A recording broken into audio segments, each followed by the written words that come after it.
Guys, share ko lang.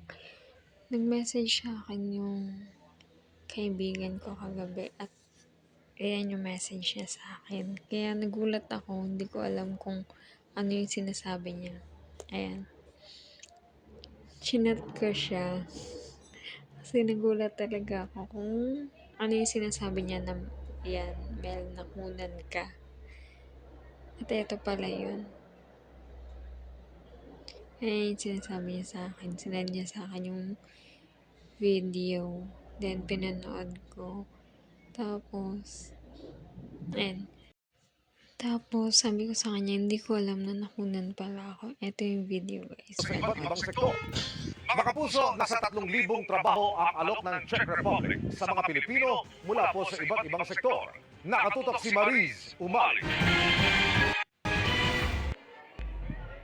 Naghahanap ka ba ng trabaho? Baka naman merong para sa iyo ang bansang Czech Republic. Aabot sa kulang-kulang 3,000 mga job opportunities ang available para sa mga kababayan natin sa Czech Republic. Mas maganda raw kung meron silang karanasan na hindi bababa sa 1 taon sa food manufacturing, transportation, construction, logistics, pati na rin sa hospitality and support services. The ideal quota to start with is a little over 10,000 positions per year. The Czechs very quickly realized how skilled the Filipinos are. They speak English, so there is no communication barrier. They're very adaptable, so they can easily learn new skills. Depende sa propesyon, ang minimum salary nasa 1,600 euros kada buwan o mahigit 100,000 piso. Di pa kasama ang mga bonus.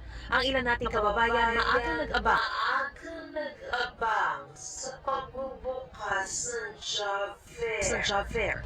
Kailangan kumita para sa pamilya. Kasi doon mo mararanasan yung malaking sahod. Ayon sa mga lisensyadong recruitment agency, hindi agad makakaalis ang mga aplikante dahil So, yan yung video, guys, from 24 Oras. Na-hired on the spot ako dyan ng isang agency bound to Saudi Arabia.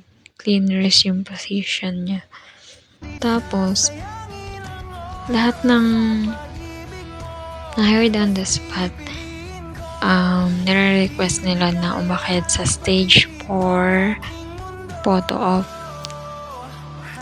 After ko bumaba ng stage, may mga lumalapit na reporter. Tapos, may lumapit sa akin. Hindi ko alam kung from TV5 ata yan. Tapos, nakiusap siya sa akin na kung pwede daw ba akong interviewin. Pero sabi ko, ayoko po ng may camera kasi nga nahihiya ako. Tapos sabi niya sa akin, bakit? Para lang naman tayong nagkukwentuhan. Tapos sabi ko, okay lang po ba kahit wala ng camera? Pero tuloy yung interview sa akin. Nagtanong lang naman siya ng details kung bakit ko gustong mag-abroad, Isa sa greatest ganon. lesson ko siguro ngayong taon Ano ay yung work na kung ina-applyan hindi naman ko. talaga para sa Ganon. akin, Tapos, ayun.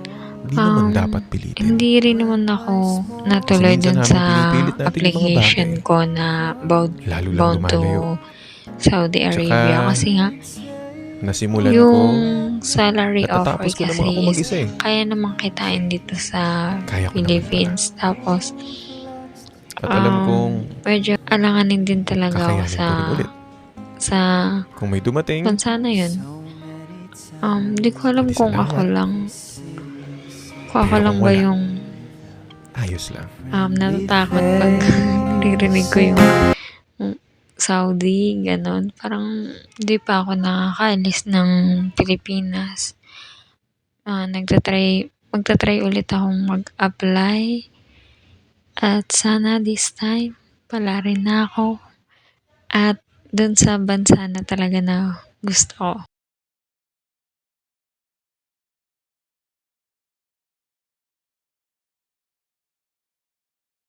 In God's perfect timing.